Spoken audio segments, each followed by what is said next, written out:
যে কিছু মানুষ আছে যারা অহংকার করে, অহমিকা করে, আল্লাহ রাব্বুল আলামিন তাদেরকে কোরআন থেকে দূরে সরিয়ে রাখেন।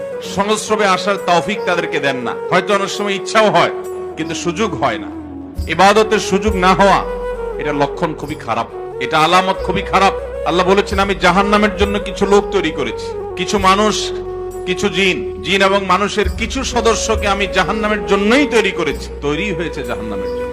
ভাইরা আমার, সে হতভাগা মানুষগুলোর আলামত আল্লাহ বলেছে, তাদের আলামত হলো লাহুম কুলুব, তাদের অন্তর আছে কিন্তু লা ইয়াফকাহুনা বিহা, অন্তর দিয়ে কিছুই অনুধাবন করে না, অন্তর দিয়ে তারা উপলব্ধি করে না, অন্তর কার্যকর না, অন্তরের উপরে গোমরাহির প্রলেপ পড়ে গেছে। গুনাহ করতে করতে করতে করতে হাদিসে আসছে, নবী করিম সাল্লাল্লাহু আলাইহি ওয়াসাল্লাম বলেছেন, যখন মানুষ কোনো গুনাহ করে, আল্লাহর একটা নাফরমানি করে, একটা হারাম কাজ করে, তখন তার কলবের উপরে একটা দাগ পড়ে, আরেকটা যখন করে আরেকটা দাগ পড়ে। এভাবে দাগ পড়তে পড়তে পড়তে একটা আয়না যেরকম অনেকগুলো দাগ পড়তে পড়তে